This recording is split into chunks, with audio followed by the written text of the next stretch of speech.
Today is the final lecture of the semester. We'll continue to talk about hash tables. We'll discuss a few more techniques, how can you get a hash table, and also we'll discuss a Bloom filter. So let's go. First, what we discussed last time. Last time we talked about hash tables, and we built a hash table which gives us operation like we discussed two types of data structures for set with operations like insert and remove.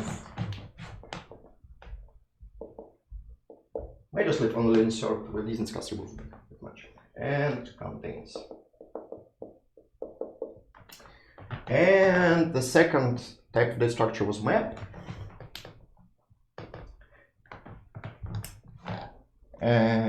And for map is like mapping from some set of keys to some set of values. So we have two operations like put pair key value and get value by the key. And we learn how to do both these data structures with let's say with average time big O of 1.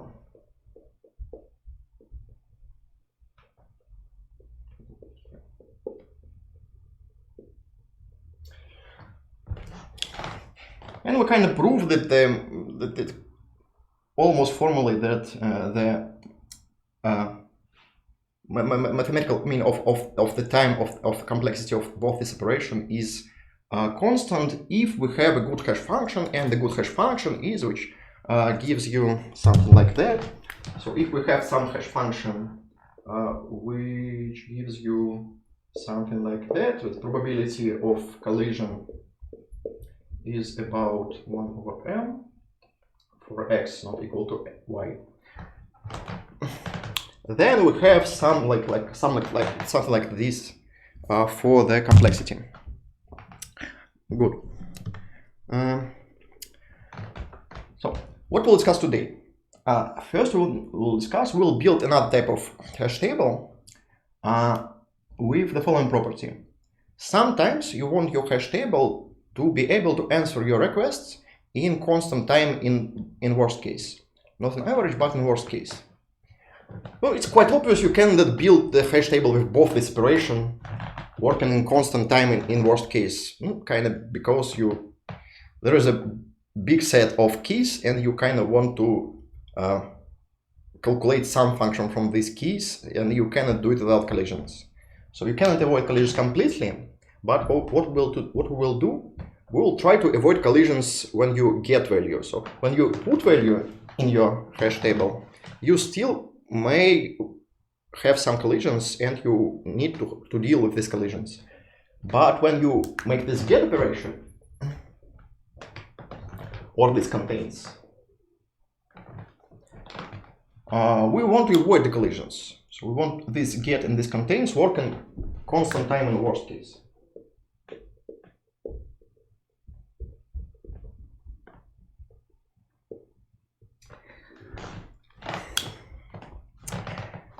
Why may you want something like this? Because in some cases you kind of use this. You make some preparation.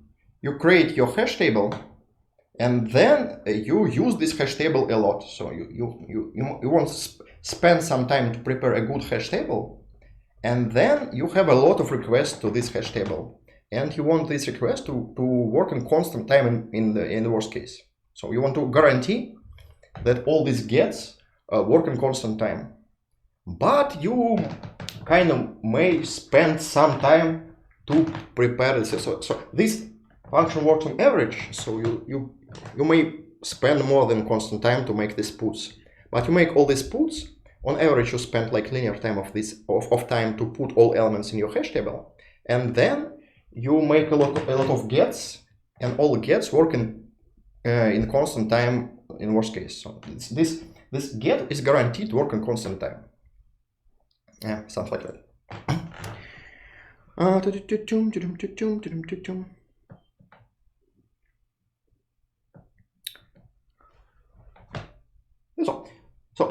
will add this one property to the hash table. We will add the property that this get operation, so operations which doesn't change the state of the hash table. So this get operation doesn't change this, and this contain operation doesn't change the state of the hash table. It's only makes some requests. So you go to a hash table entry, return some value. You don't change the state of the hash table. So these operations should work in constant time, always. Let's go. There are two techniques which gives you this result. First technique is called perfect hashing.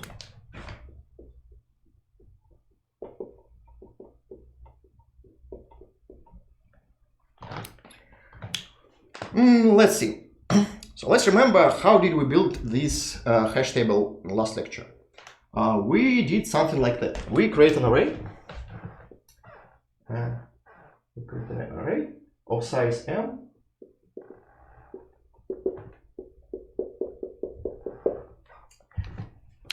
And when we make this put operation, so like put kv, we calculate the hash value of this key. Let's say I equal to hash of this key. And then we add this pair to the corresponding bucket of this array. So we go to this cell I. In each cell we have some list of all keys which goes into this bucket. And we just add this pair kv to this bucket.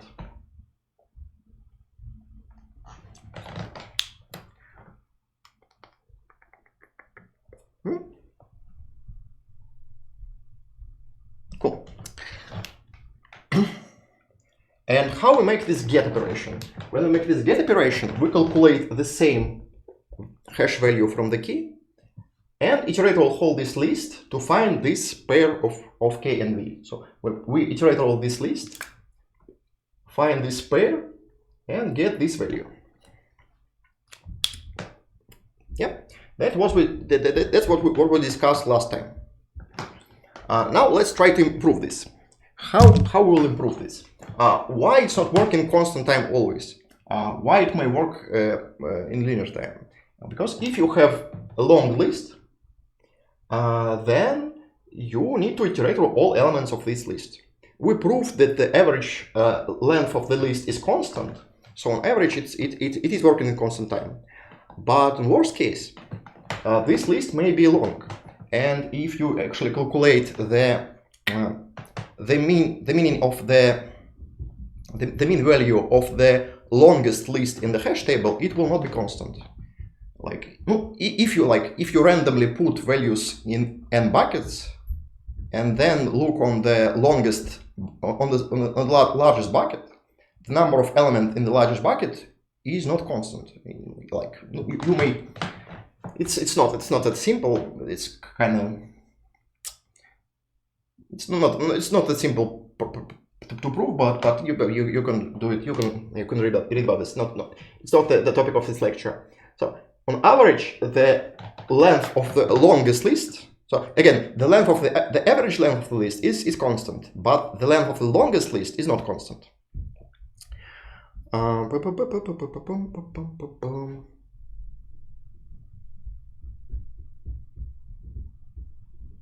Can I hash of hash for some reasons? Yeah, you can. For some reasons you can. Now, how can we improve this? We will improve this in the following way. Let's see what we do when we how do we do get operation? Let's see, this is IE add this key. How you not just key. How you make get operation? You calculate this hash value, and then you find this key in this bucket. That's what we're doing. Now let's try to change this list with another data structure, which allow us to find this key in this bucket faster than just by iterating all elements. So this time complexity wasn't constant, because if this list is long, then we need to spend some time to find this element in this list, because you cannot find the element in the list in constant time, obviously. So let's try to change this list with some another data structure, which will allow you to find the value in this bucket in constant time. Now, what data structure can we use to find element in the set in constant time? Any thoughts?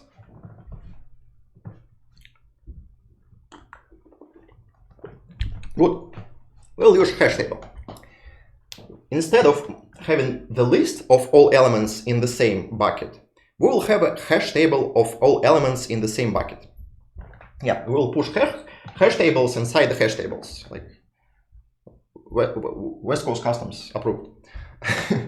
What now? We will not now again. We'll do the same. We'll calculate this hash value, go to this bucket, and find this key in this small hash table inside this bucket. So we have one big hash table, and in each bucket of this hash table we have a small hash table. Cool? Yes. We need another hash function, right? If we use the same hash function for this small hash table, we will have problem because all these elements here have the same hash value. So we'll use a hash table with another hash function. Also, we will use different hash function for every bucket. So let's say, so in bucket I will have hash table with hash function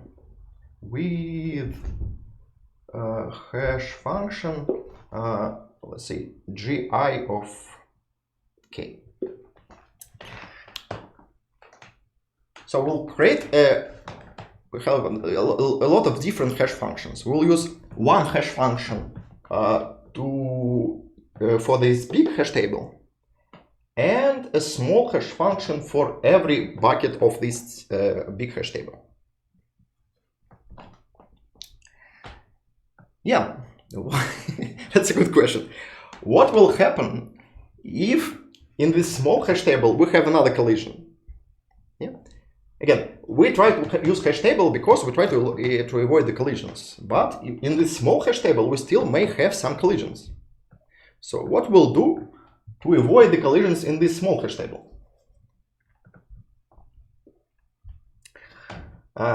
One way is to create another small hash tables in each bucket of this small hash table.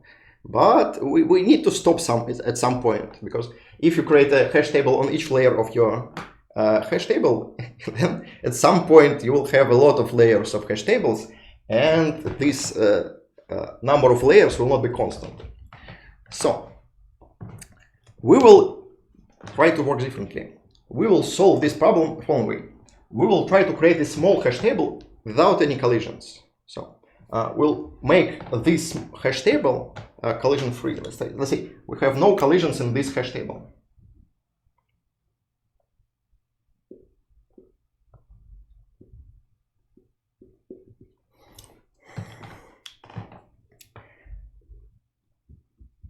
How can we create a hash table without collisions? No, we discussed it on last lecture.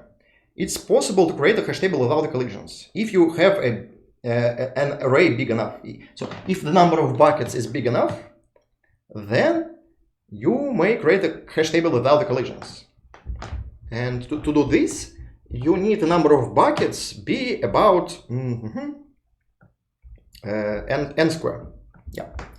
If this m is about n square, first of all, let's say that this size of this small hash table, so here, let's say m equal to n. So this hash table will be of size n, it will be enough. And these small hash tables will have size equal to square of the number of elements in this bucket. So if ni is the number of elements in bucket I, then we have the size of this bucket equal to ni squared.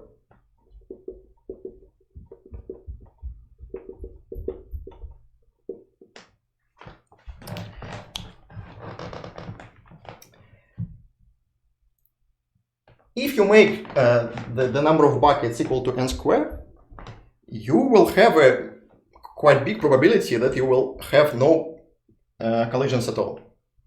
What happens if you have a collision? If you have a collision, you just get another hash function, and again try again until you find a hash function which has no collisions. At some point, you will find a hash function which have no collisions, because if you have n size of n squared, then the probability of they have no collisions is about 1/2. So after about 2 tries, you will find the hash function which will have no collisions. Yeah. Multiple unfamiliar decrease probability collisions. No, you need to have some set of hash, like we discussed last time. You need to have some set of hash functions with this property. So we will take this hash function from some, it's called universal set of hash functions. So you need some universal set of hash functions. So each time you take this GI from some set H, let's see, it's big H. So it is some set of hash functions. Each time you take the random function from this set, and with good probability, you will have no collisions in your hash table. Why you have no collisions? No, because let's calculate the average number of collisions. So the average number of collisions will be how to calculate the average number of collisions? You need to calculate the probability for each pair of keys to have a collision. So we have, let's say, n minus 1 over 2 number of pairs, and for each pair you have a collision with probability 1 over m. So if size is n squared, then with probability 1 over n squared you have a collision. Yeah. So it is about 1/2. So again, this is the estimated number of collisions in your hash table. So if the estimated number of collisions is 1/2, then probability the number of collisions is at least 1 is no more than 1/2, obviously, right? Is it obvious? Again, this is the estimated number of collisions. Yeah. So you may have 0 collisions, 1 collision, 2 collisions, and so on. You have probability to have each number of collisions. So estimated number of collisions is 1/2. So if estimated number is 1/2, then probability that number of collisions is greater or equal than 1 should be less or equal than 1/2. Right? Is it obvious? So with a good probability, you have a hash table without any collisions. So after, this is the real probability. So if you take the element from this universal set, so you take the hash function from this set, you have a good probability of having no collisions in your hash table. So after a few tries, after about 2 tries actually, you will find a hash function which have no collisions. Yeah. I think it should be quite clear by now. It's kind of important, but if you're still not good about probabilities, I think you need to just believe them. Again, what is the idea? If the size of hash table, so if number of buckets is about n squared, then probability that you have at least 1 collision is less than 1/2. And if it is less than 1/2, you can try new hash functions until you find a hash function which have no collisions. And it will happen quite soon, because you have a big probability that you have no hash function, no collisions. That's all. That's all. That's how you do it. So again, for each bucket, we have some elements in this bucket, and we will try a new hash function until we find a hash function which have no collisions. It will happen quite soon. So for each bucket, we will create a hash table without collisions. That's the whole plan. And now this get works in constant time, because here we just calculate the hash function, and now we find this value, and it works in constant time in worst case, because this hash table have no collisions. That's all. That's the whole plan. Now, probability of collision is greater than 1/2, right? Probability that you have collision is less than 1/2. Then probability that you have no collision is greater than 1/2. Yeah. Okay. This dependent type of yes, hash tables always depend on the hash functions you use.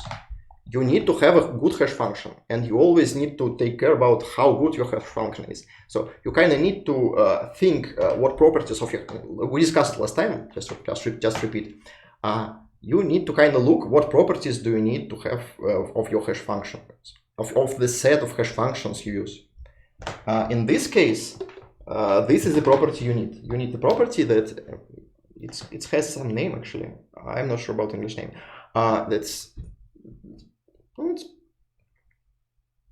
It's pretty simple property. That the probability that two different elements have the same hash value is about 1 divided by. Let's have it something like this. That's more formally what do we need? So we need the probability that two elements have the same hash value be less than some constant over the size of this hash table.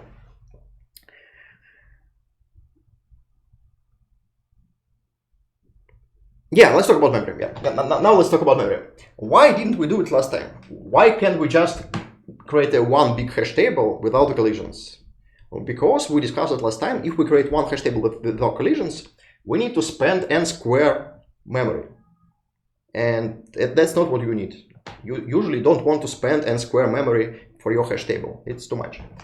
But in this case, we create hash tables only for this small hash table. So this hash table have size n, and this small hash table have size equal to ni squared. So the total size of this hash table is sum of this ni squared.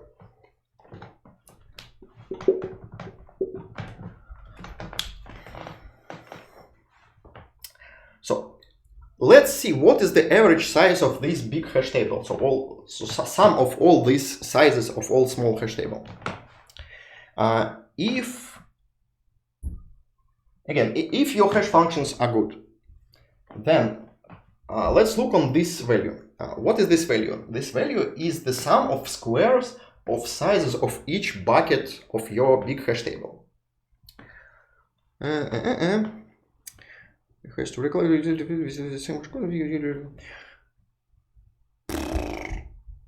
Yes, if you want to make, I will talk about static data structure. So you kind of first you insert all elements in your hash table, and then you make the gets. If you want to to mix this operation, so you add some element, then get, then again get some, put some another element, then again get. So if you want to make dynamic data structure, you need some adjustments. Yeah, I mostly talk about static data structure because it's mostly how it's used. Mostly it's used like this. First you add a lot of elements to your hash table, and then you make a lot of gets. So first you make inserts, then you make gets. That's how it's usually work. If you need to make dynamic data structure, then you need some way to reallocate these hash tables when you change something. So if you insert new elements in the hash table, if you have a collision, you need to rehash this small hash table. And if the size is too small, you need to allocate bigger array for this small hash table and rehash it again. It's small adjustments, but I will mostly talk about static data structure, when you add all elements before and then get some values from this hash table.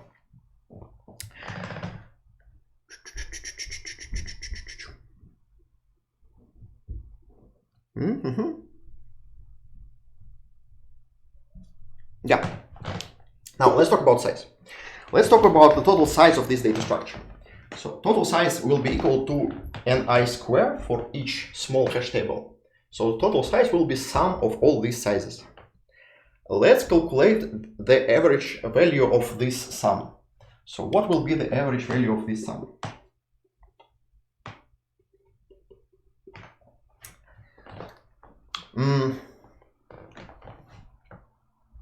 I will make some magic stuff right now, but it's the easiest way to prove this.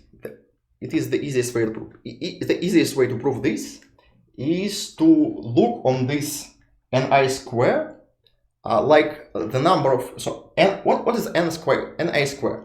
Ni square is number of pairs of elements in the same bucket. Yeah. Let's see. So this ni square equal to number of pairs xy such that hash function of x equal to I and hash function of y equals to I. Yeah. That's kind of strange. So we had some simple stuff and now we have some complicated stuff. Yeah. So I changed some simple with some complicated. This looks strange for the proof, but this is the easiest way to prove this. And now, what happens if we sum all these values? So if we sum all values ni square, thinking about ni square like the number of pairs with with hash value equal to I. So what will happen if we sum all these values? So if for all I, we sum the number of pairs with hash value equal to I, what will we have?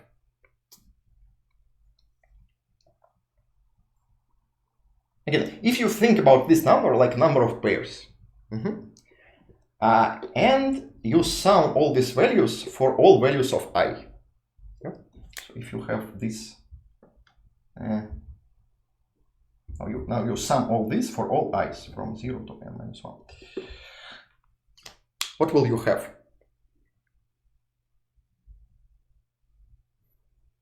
Well, let's see. If I equal to 0, then we have number of pairs with hash code equal to 0. Yeah? If I equal to 1, we have all pairs with hash code equal to 1, and so on. Yeah? So when we sum all these values, we'll have the total number of elements with the same hash code. Yeah? Yeah, number of collisions. Yeah. So now we have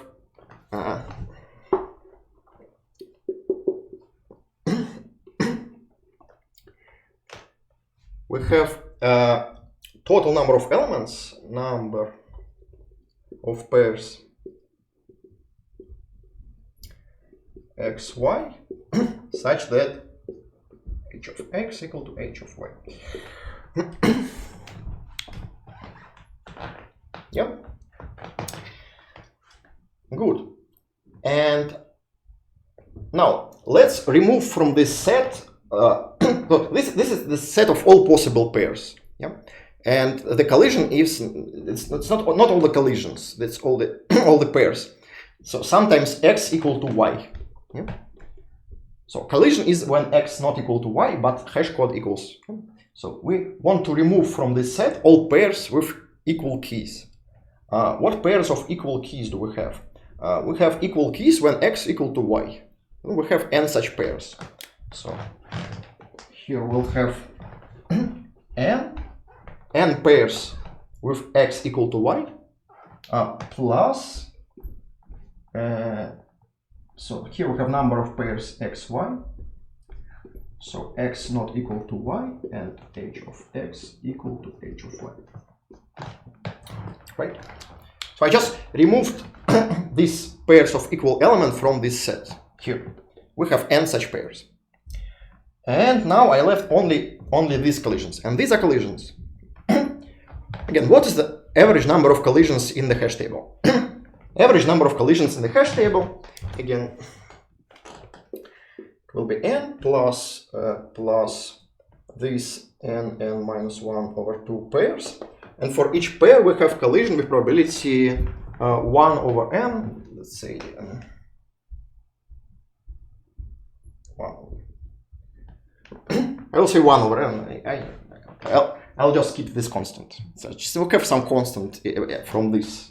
So usually it's about 1 if you have a good hash set. That's all. So we have n plus n squared over n. So let's speak of n. That's all. So what we just proved? We just proved that the average size of average total size of all these small hash tables is linear. That's all. So what you can do? This is the average size. So if you're not lucky, you may have a bigger total size. But if the average size is n, so again, if the average size is let's say c multiplied by n, then probability that size will be bigger than 2cn is less than 1/2. Again, with good probability, your size will not exceed this 2c multiplied by n. So it will be not twice bigger than the average value of this size. Yeah.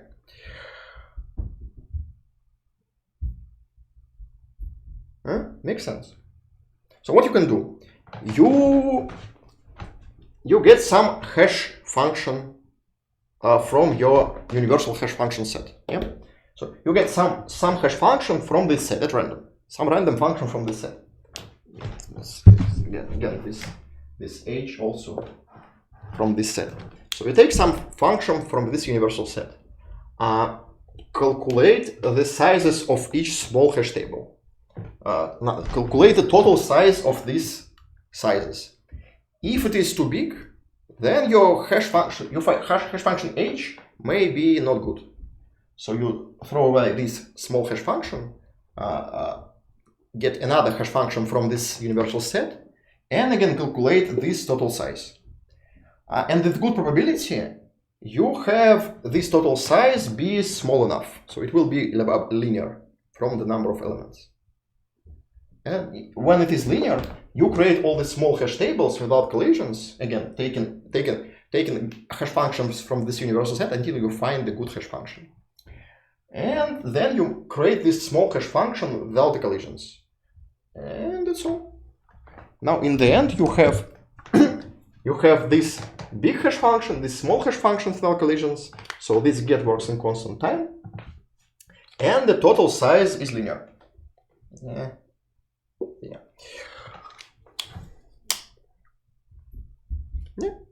That's all.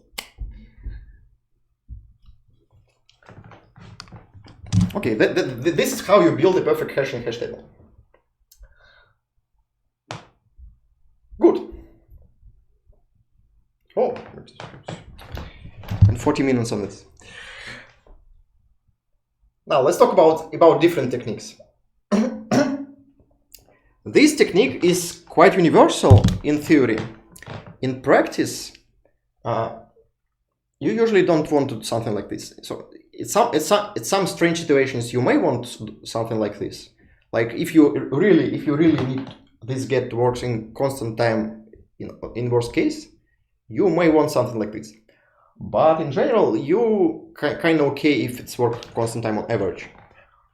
But the constant factor here is much bigger than in the hash tables we discussed in previous lecture.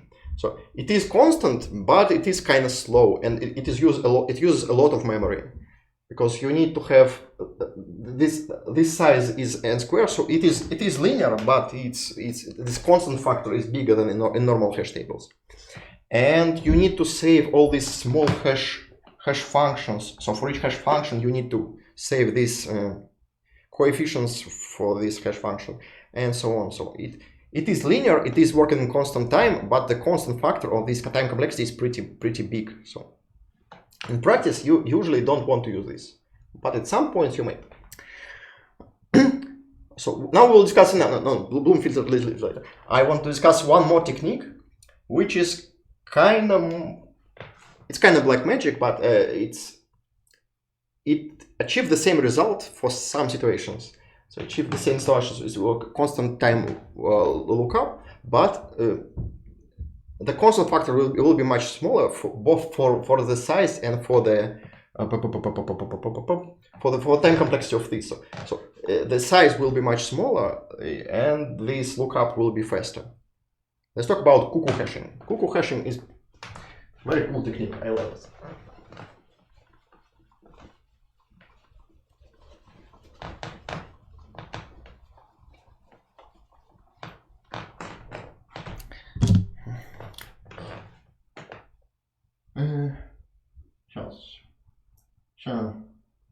How do you write this?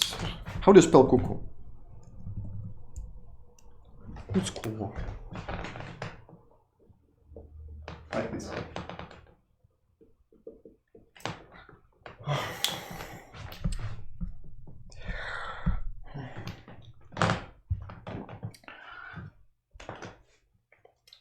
What is the idea?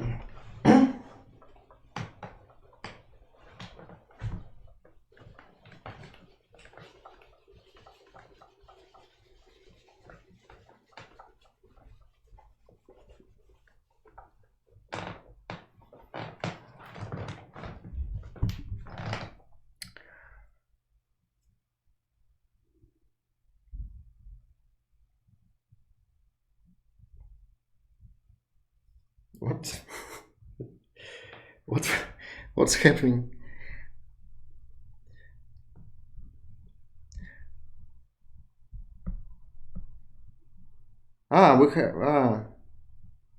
We have some gifted subscription. Okay, I get it. Cool, thanks.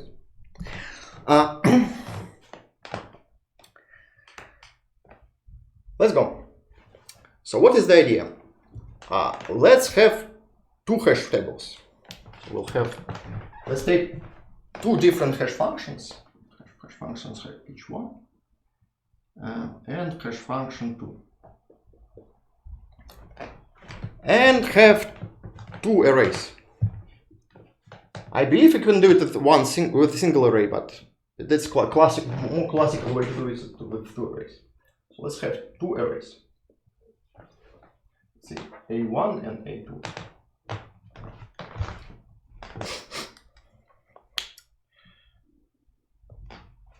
And now let's say the size of both arrays is about, let's say, 2n.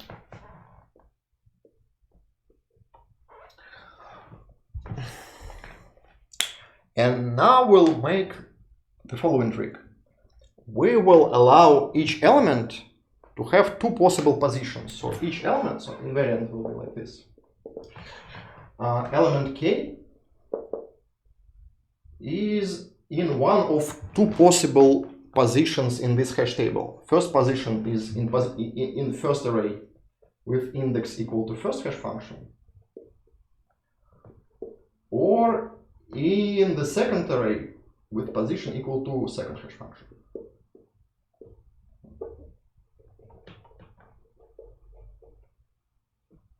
Like this. So for each element, we have two possible positions of this element. So we have element x. It may be somewhere here, or it may be somewhere here. So this position is h1 of x. This position is h2 of x. Yeah. Very simple. Very simple. Well, first of all, how to if somehow we maintain this invariant,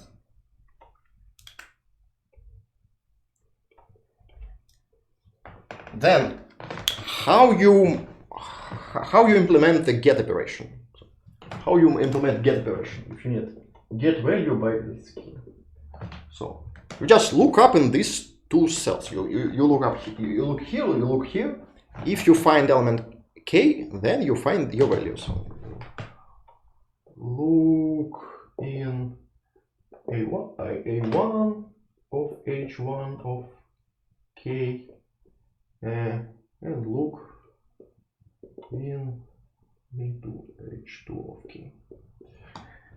So if you don't find your element in both these cells, it means you don't have this key in your hash table, because each key have only two possible positions. So you look here, you look here. If you don't find element, then there's no element.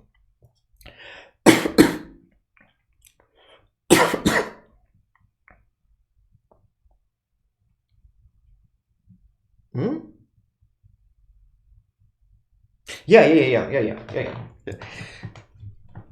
Why it is cuckoo? Now I'll explain right now.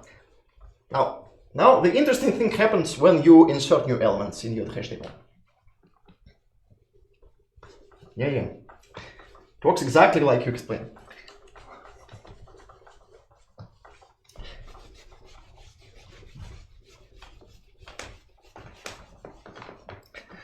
So how do you insert new elements in your hash table? So have these two arrays. And you try to insert value x. So you have two possible positions.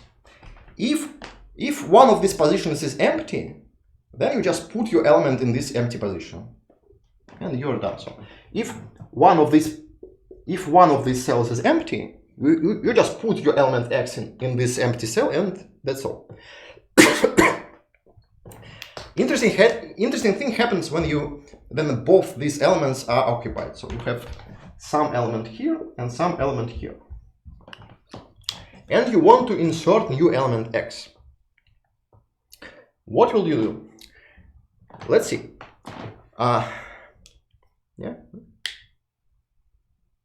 Okay. What you do? You take one of these elements, for example, a, and like remove it from this position and add x instead. So you just remove this I. Yeah, that's what cuckoo bird doing when they're trying to put their egg in another nest.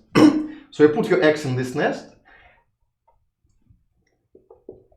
and kick this A out of this nest. And now you have this element A. You need to put it somewhere. But for element A, there are two possible positions. Yeah. So we have element A. It may be here, or it may be somewhere here.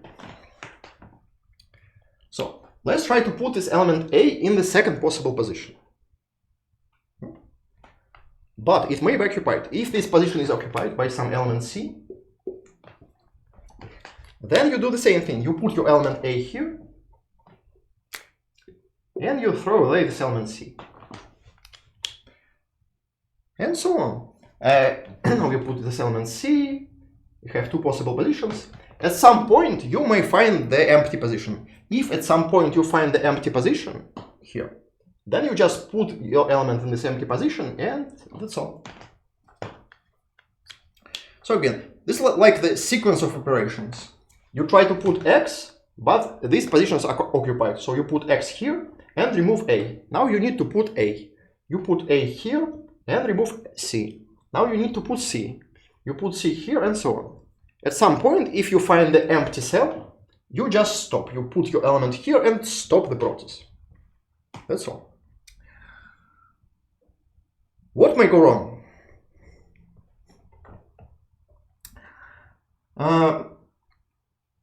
It's possible. Then you have some cycles. You may have some cycles in this situation. So, if, for example, you start here, you use some element D, which was here. And the second position for D, let's say it is here. So you put C here, you remove element D. Now, second position for element D is here. So you remove element B, put D here. And the second position for element B, let's say, is this.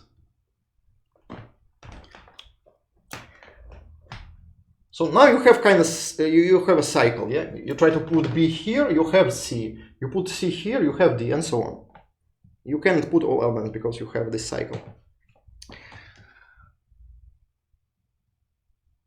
That happens. Can you avoid this? No, you cannot.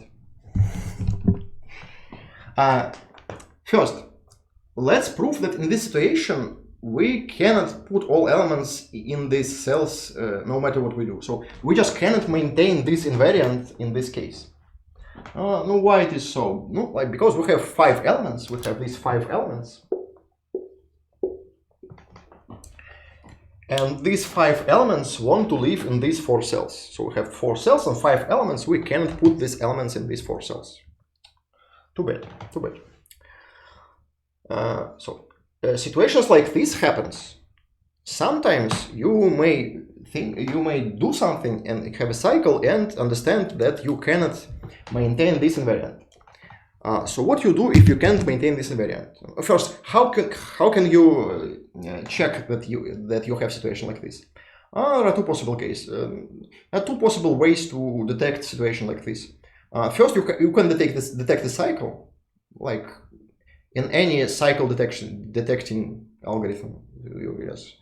You go and you find the same situation twice. You have a cycle. Second option is just to have a counter of number of iterations, and if you make like 100 of iterations, it usually means you have a cycle, because normally you may not have more than few tens of iterations. So if you have 100 of iterations, usually that you have a problem, you have some cycle. You may change 100 with 1,000 if you doesn't matter. So if you have a big number of iterations, it usually means your hash table is not good. You cannot maintain this invariant. So what you do when you have a situation like this? Pretty simple. You take another hash functions. So you choose another 2 hash functions from the same set and recreate all the hash table from the scratch. So you just remove all elements from your hash table and put them back one by one. And probably you will not have a situation like this again. Probably. Now, how to prove that the probability that you don't have a situation like this is pretty big? That's kind of black magic. So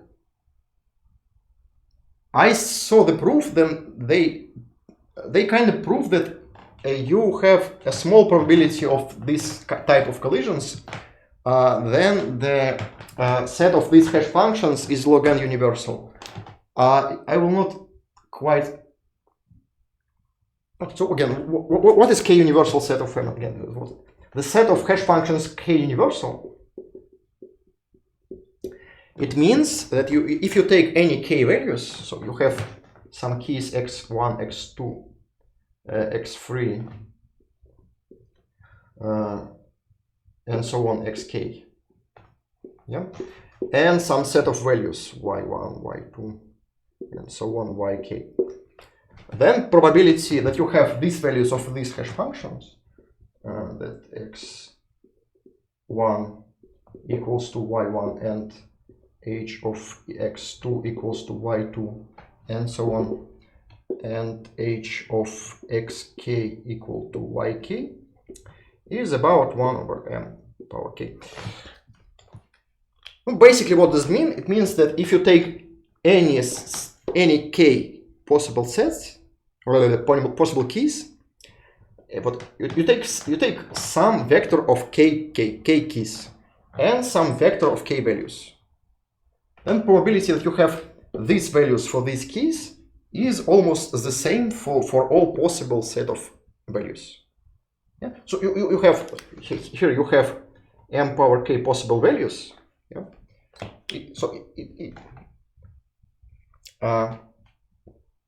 Basically, what does it mean? That all possible vectors of k values are equally probable. About. Yeah.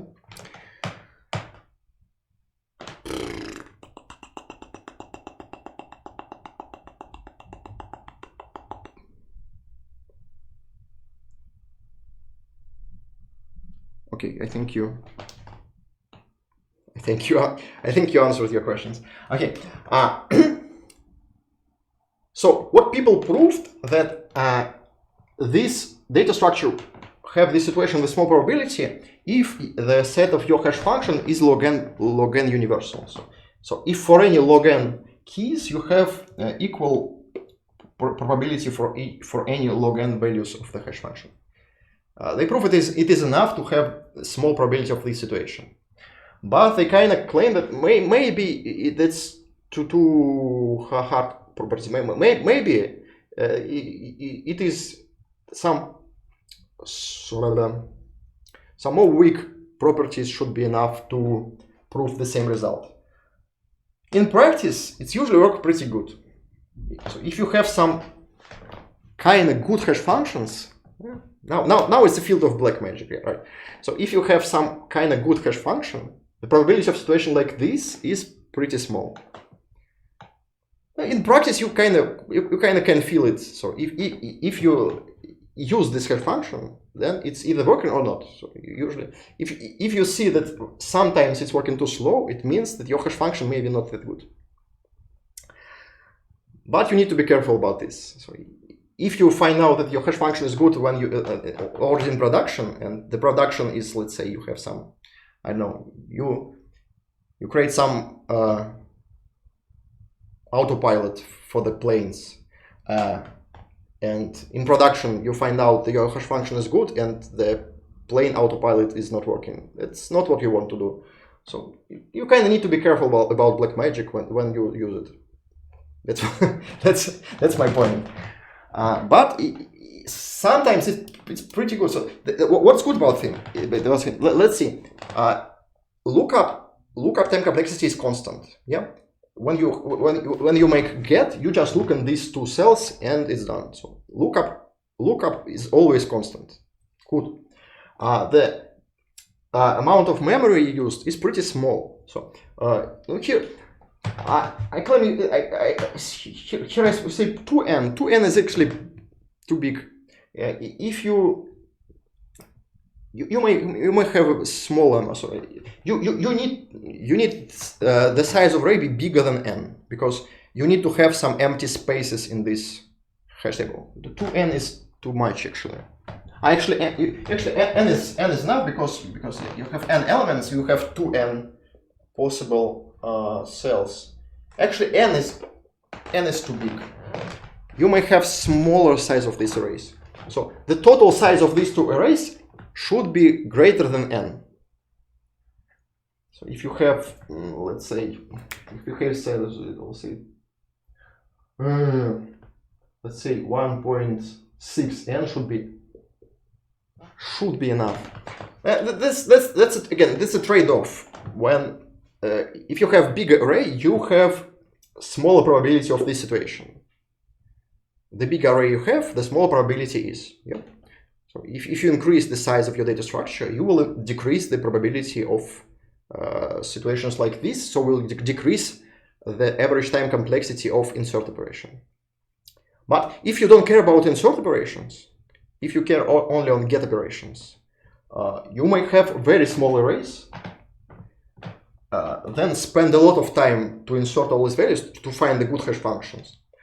And then after you build this array, the get always works in constant time in worst case.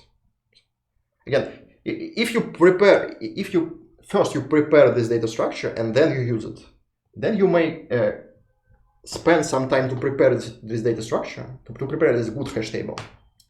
And then you use this hash, you make all the gets, and gets work in constant time always. Cool. Whew.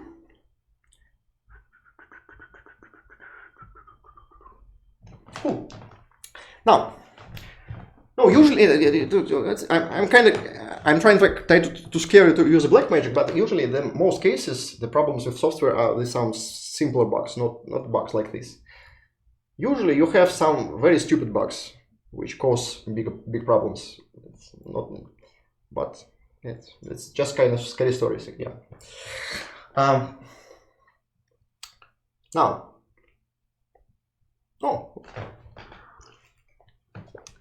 Let's talk about Bloom filter. Now we'll talk about something different. We will talk about Bloom filter. Bloom filter is kind of different data structure, but it's very close to all these hash table shenanigans. Let's see.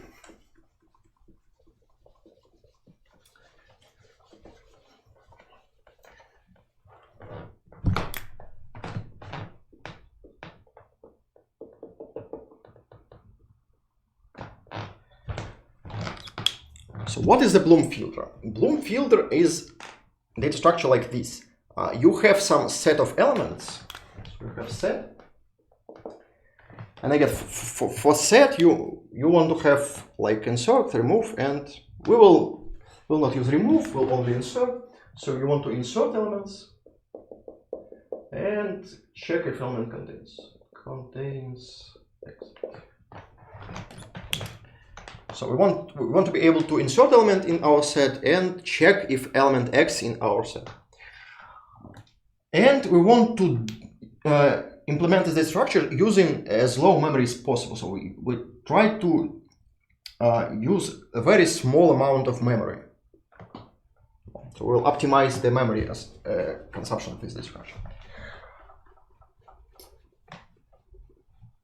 And usually, how do you implement sets, like hash sets, like we discussed in previous? You have an array, and this array you have your elements of your set. Yeah.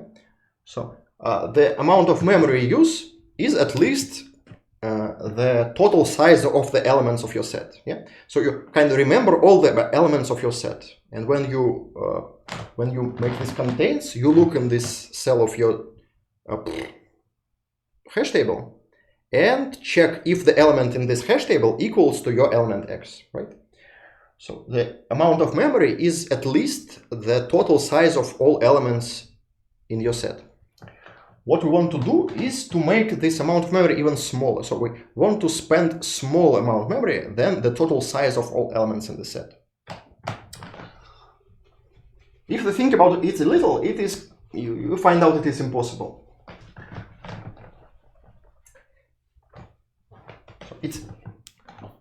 It's obviously impossible to have data structure like this. So if you want the data structure to maintain some set and you want to check if element X is in your set, then you need to spend at least amount of memory than the total size of all elements, because you cannot check if element is in your set until you compare two elements with each other. And if you can compare these two elements, you can check that your element is in your set.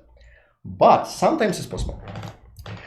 What we'll do, we will allow this data structure to make mistakes. So sometimes this data structure will give you a wrong result. So you check if element X is in your set, and it tells you, yes, it is in the set, but actually it is not in the set. So sometimes this contains make errors with probability no more than some epsilon. So we will fix some value of epsilon and allow this contains to make mistakes with some small probability no more than epsilon. And so the size of the data structure will depend on this probability. So if you allow very small probability, the size will be bigger. If you allow some big probability, then the size will be smaller. So there will be a trade-off between the probability of mistakes and the size of the data structure. Oh,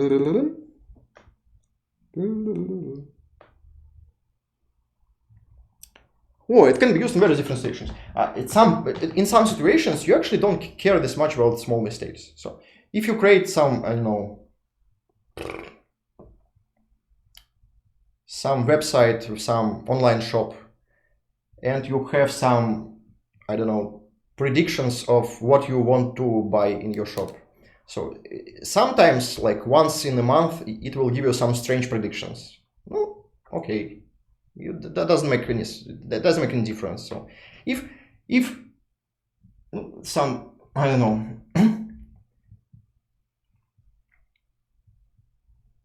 no, you may think about this. So sometimes you make not very important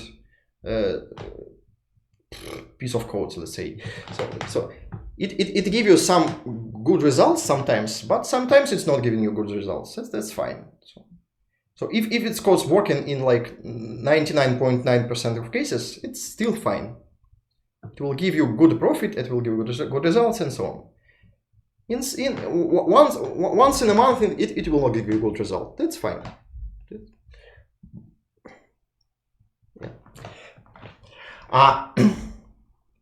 So how you implement structures like this? How to implement this structure like this? Let's see. Let's start with simple data structure.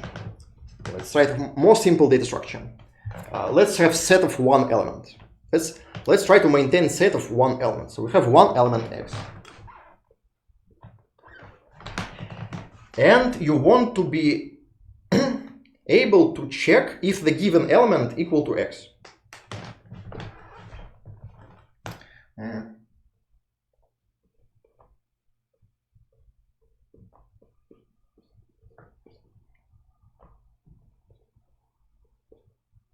Now let's just make it like this.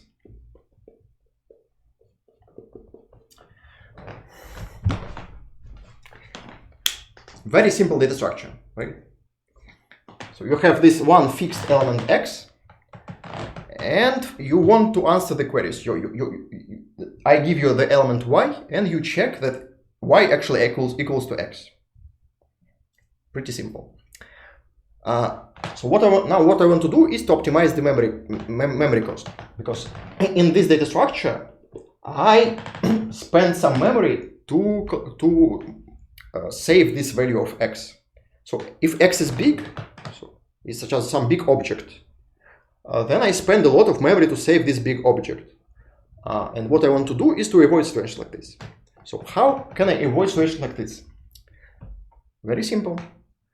I will not save the value of x. I will save only the hash value of x. So instead of saving this value of x, I will save only hash of this x. So again, I will take some random function h and save this value hx will be h of x.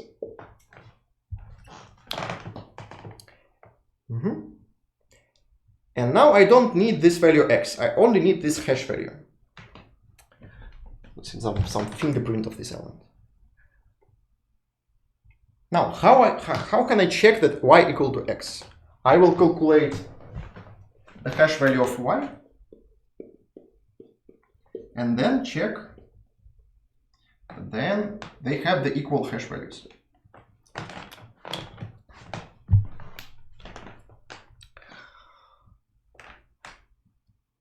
That's all. Again, what is the probability of error? When do we have the wrong result? We have the wrong result if y is not equal to x, but h of y equals to h of x. This is a collision. Yeah? If we have a good hash function, the probability of collision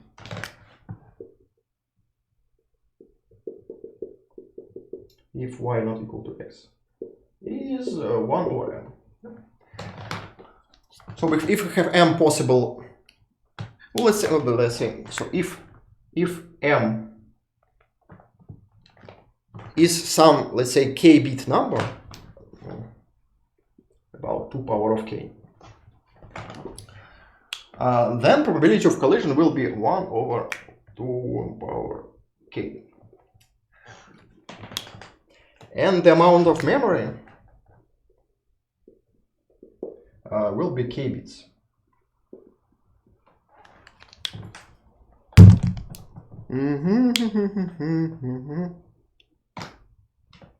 Yeah, you can find you can find good examples of application of this Bloom filter in the Wikipedia. That's right. Wikipedia is a nice source of information also. Yeah. That's all. Now, again, what we have here, we have some trade-off between the memory and probability of error. So if we spend k bits of memory, we can achieve this probability of error.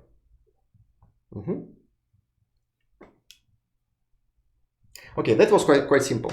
Now let's try to make it some more complicated. So now we will try to use kind of the same idea, but to maintain the set of elements.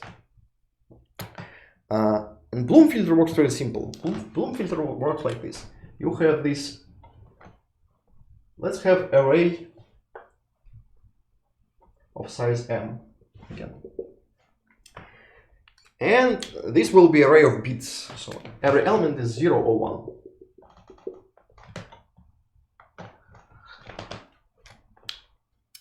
And we will fix some k different hash functions.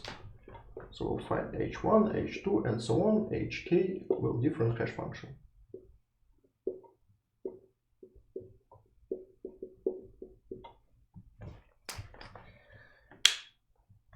Now, how we'll insert the element? We will insert the element. Insert.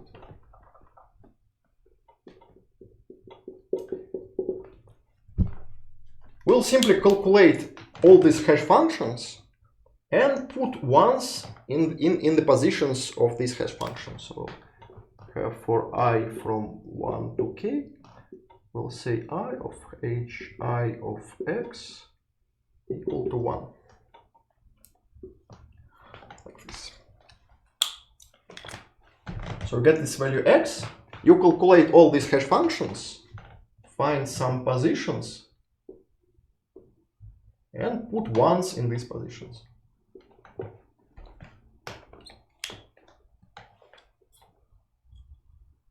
That's all. And how you check that element is your array?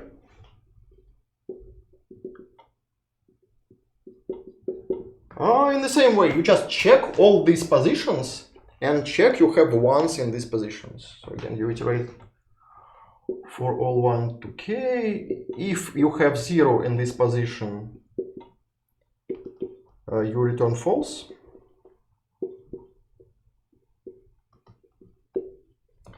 And if all positions contains ones, you return true. That's all. Very simple instruction. Very simple instruction.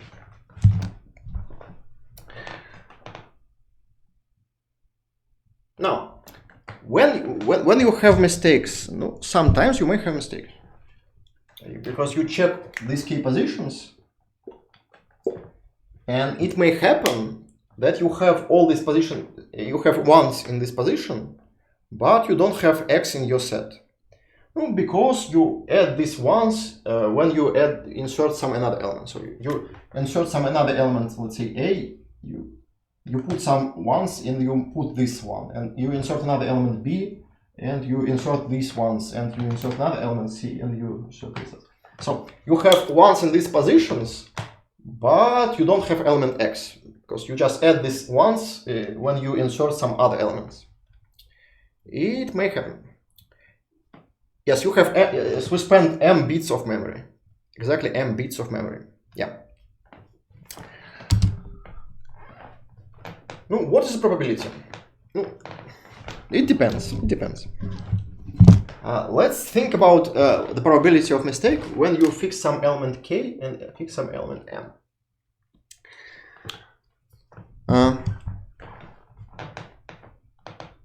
Let's try to optimize this. Again, when you want to optimize the memory complexity, you kind of want your array to be as regular as possible. So you kind of want the number of zeros and ones be the same, because if you think about information theory, right? If the information is how it goes. So if probability of 1 is 0 is equal to 1/2, then the amount of memory you get from 1 bit is as big as possible. So again, this some thoughts about information theory. So if you have 1 bit of if you have one element which is 0 or 1, yeah. So if the amount of memory is like logarithm of probability you have 1 and logarithm of probability you have 0, right? And this sum is maximized when you have equal probability of ones and zeros. So if you want to have as much information in your array, if you have m bit array of memory, if you want to fit as much information in these m bits as possible, you want the probability of 1 and 0 be equal. Yeah? Makes sense. So we kind of want the half of this array be filled with zeros and half of this array be filled with ones.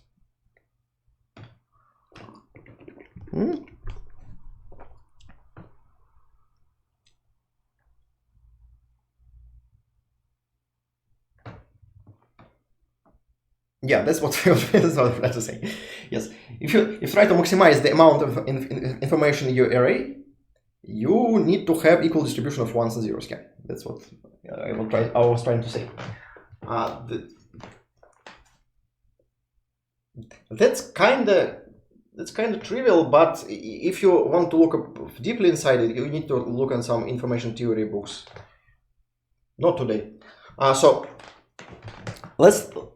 if we have about the same number of ones and zeros, so if you look in some random cell of your array, you will find 0 and 1 with equal probability. Let's say the probability of I equal 1 is about 1/2. Then if x is not in the array, then what is the probability that you will have 1 in each position of hi of x? Then each time here we have 1 with probability 1/2.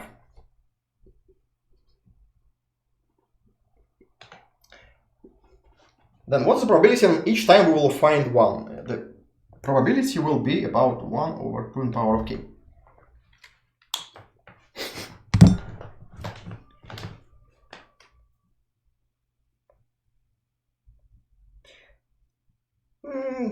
Not very formal, but good enough. So if the probability is this, and we want this probability to be about epsilon, then again, no, it's like here. Then we need k. No, again, we need k to be a logarithm of 1 over epsilon.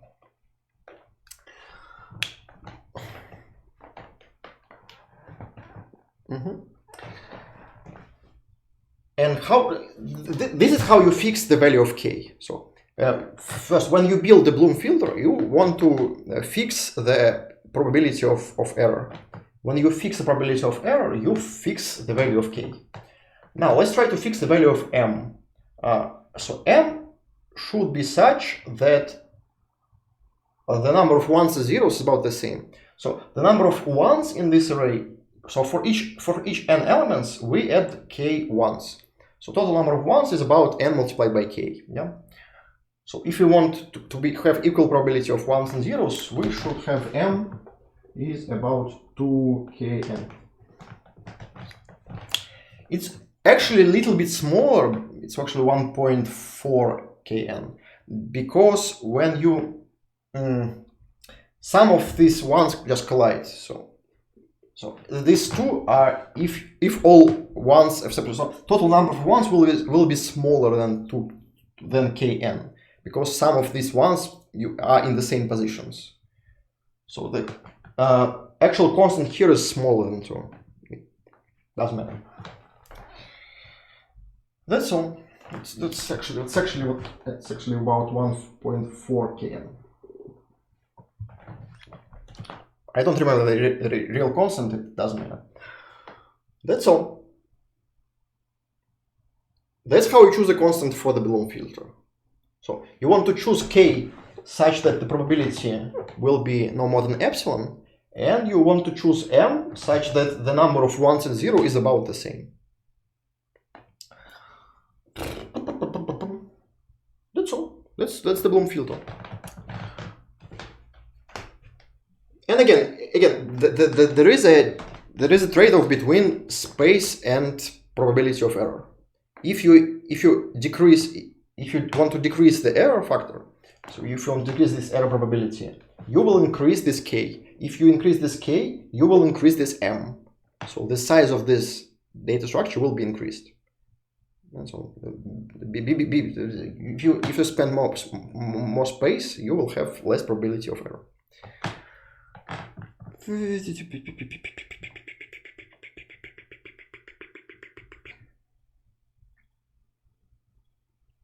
Now, there are a lot of practical applications of Bloom filter. Let's actually use data structure. Well, let's see, for example, let's see, you have some set of, let's say, million of something. So you have million of objects. They are large objects. Yeah, you want to put them in some set, and you check that your object is in your set, and you want to check the probability. So you want the probability to be less.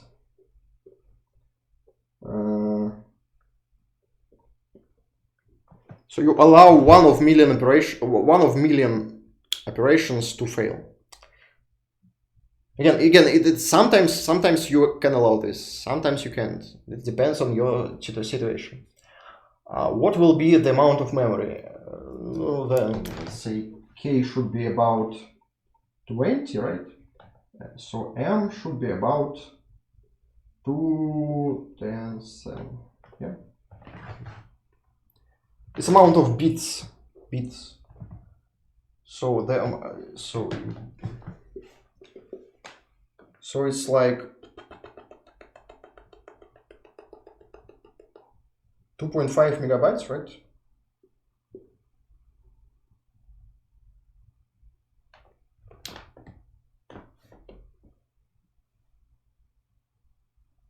Right? Can I calculate? Looks fine. So you have million of some big objects, and you just spend 2.5 megabytes of data to have this set, and you have error probability no more than one of a million. One of the million iteration will fail. It's kind of very compact very compact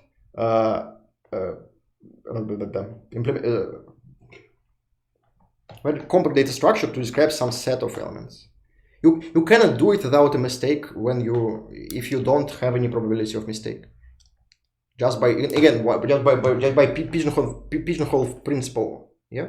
If you have a big set of elements and you small amount of data, if amount of data is small than logarithm of number of elements, you can't distinguish all elements from one of each other. Again, let's go back here. So if this x from some set of, let's say, 0 to u minus 1, so if u possible values of x, you kind of need log of u memory to distinguish all elements one from each other, right? So if you don't allow any mistakes, at least you need log u memory to distinguish all elements one from each other. So if the possible set of all elements is big, you kind of need this amount of memory. And in this situation, I try to decrease the number of memory, but I will allow some mistakes. That's how it's working. Okay. Oh, here you may go a little deeper. You may allow, let's say 2 in minus 20.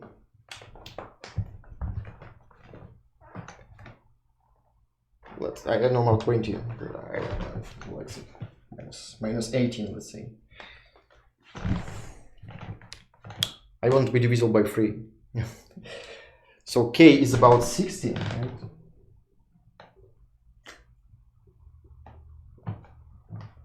So here I have 6. So I have 3 times more. It's like this, right?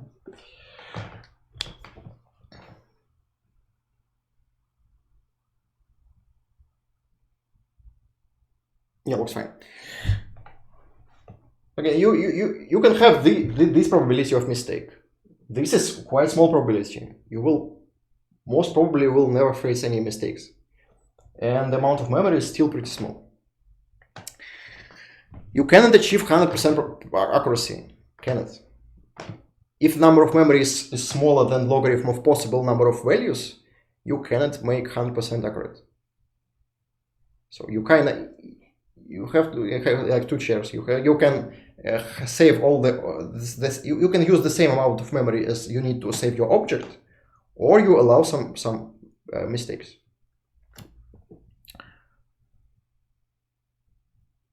Okay, let's have the final one.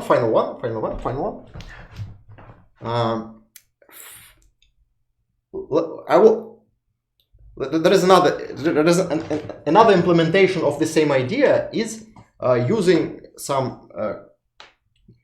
cuckoo hash tables together with some ideas from Bloom filter. So let's try to merge the idea of cuckoo hashing and idea of Bloom filter into one big idea. It's called cuckoo filter.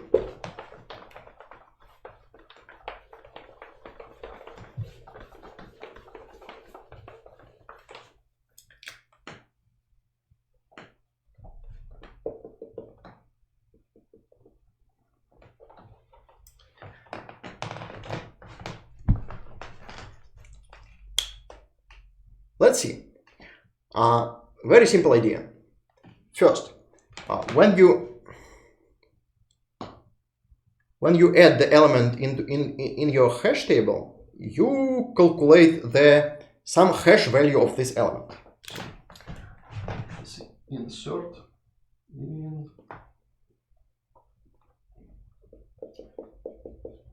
So first we'll calculate some hash of this value. It's called fingerprint.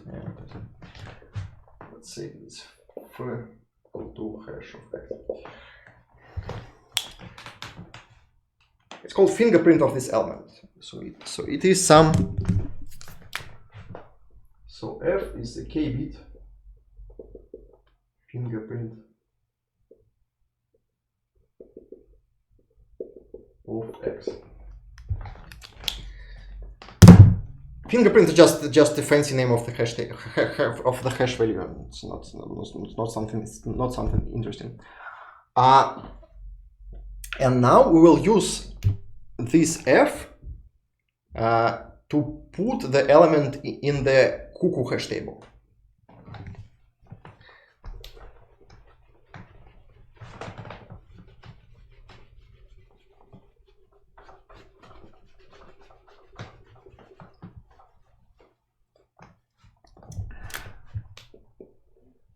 So we'll build a cuckoo hash table. And let's have it like this, just to see that it is someone related to x. This x right.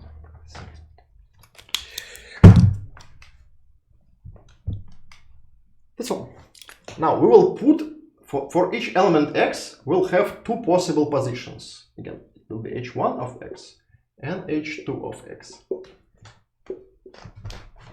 And if invariant will be the following: if x is in the set, then in one of these positions we will have the fingerprint of x. So in some of this we will have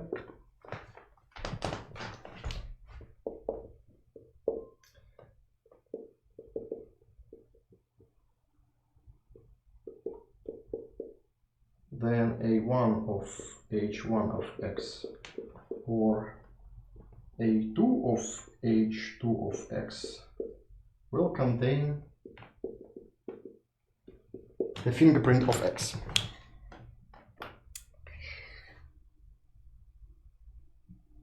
That's the whole idea. Now, how do you check that your element is in your set?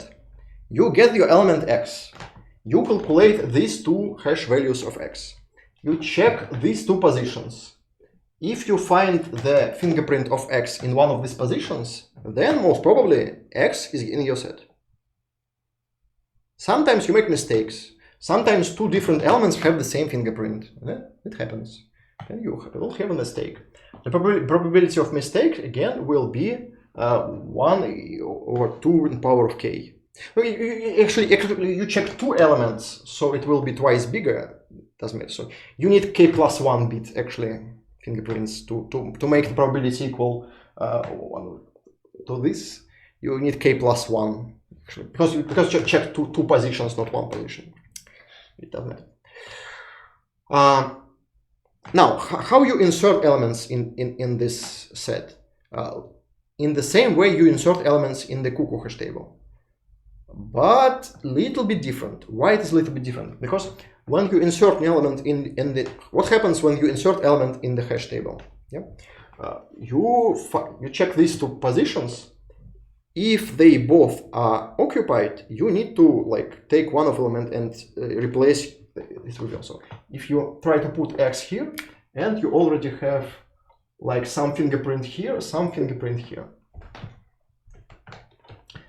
then you try to put X here and then remove this A and relocate this A into another position. So this for this position A, you have these two positions. So if you put this element X here, then you have this element. And now you need to find another position for this element A.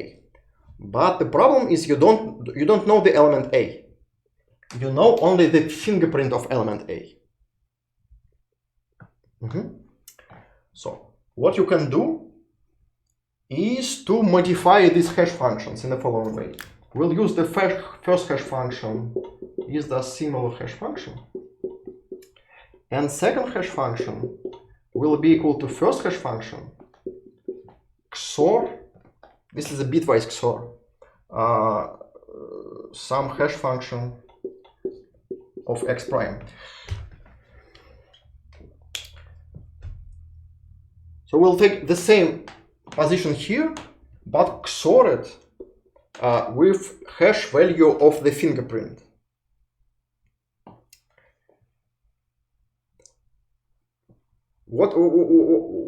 What's changed? It changes the following. So when we move X in this position and remove the element A, we don't know the element A. We know only the fingerprint of element A. But we can calculate this position. Yeah.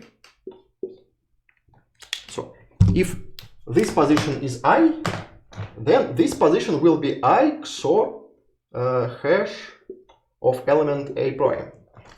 And we know this fingerprint, so we can calculate this hash and calculate this position. So if we know one position of element A, we know another position of element A. So we can, when we put element X here, we remove element A, we know the second position for element A. So we can move element A from here to here, and it will be the correct position of element A. That's all.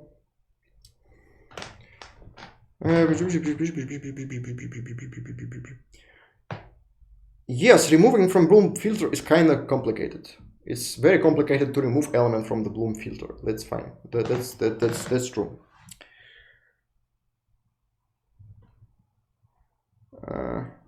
I don't know. Maybe some modification of Bloom filter which allows you to remove elements. I'm not sure about this. Maybe you can modify Bloom filter a little bit. You can count each. You can get not bit vector but the counter vector. I think it will be not good. No, I don't know how to modify Bloom filter easily to maintain removables. I don't know. Now let's calculate the efficiency of this data structure.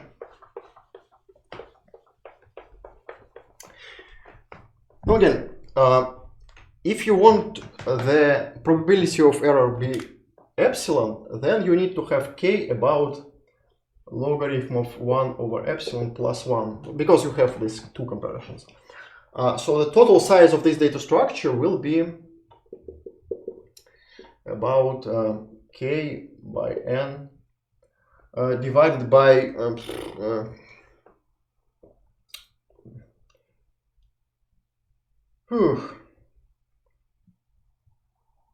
the load factor,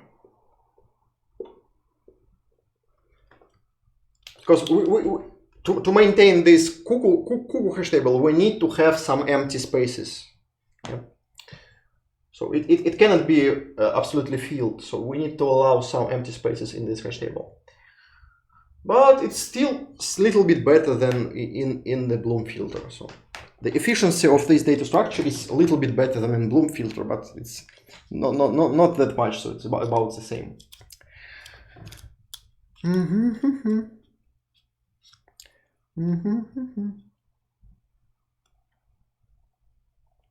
Okay, I think it's all for today, and it's all for this semester. See you again in February.